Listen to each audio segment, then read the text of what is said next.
juice, and any snacks and food you think we're gonna need. Because we're gonna be watching some scary stuff, so we at least need some like comfort food. And yeah, make sure to click the link in the description below and check out MJV Animations. They're the ones that made these amazing animations we're about to watch. And yeah, comment down below something scary. You can put your grandma.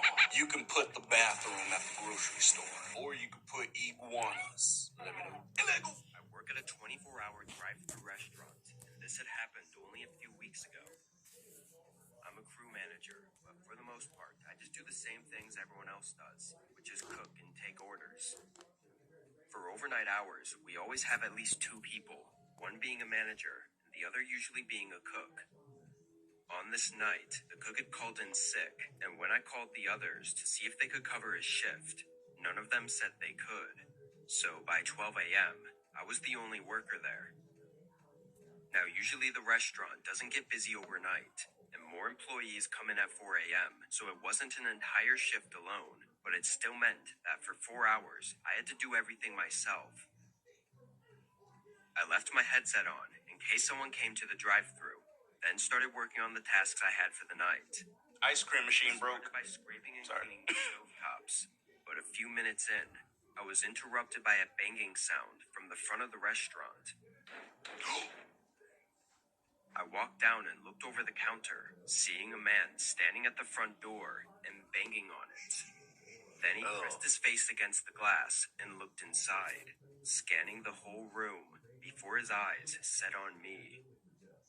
I walked over to the door as he stared at me, and when I got closer, he backed up and waited like he thought I was going to open it. I yelled through the glass that our dine-in area was closed and that he needed to use the drive-thru if he wanted to order something. He looked confused, so I yelled again that the doors were locked and he had to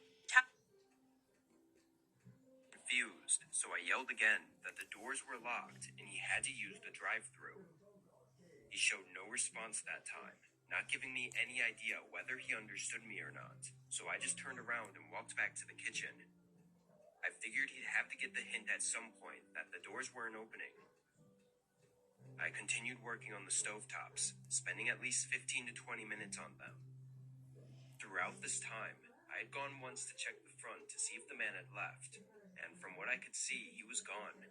The whole parking lot was empty, and the man was not at the door.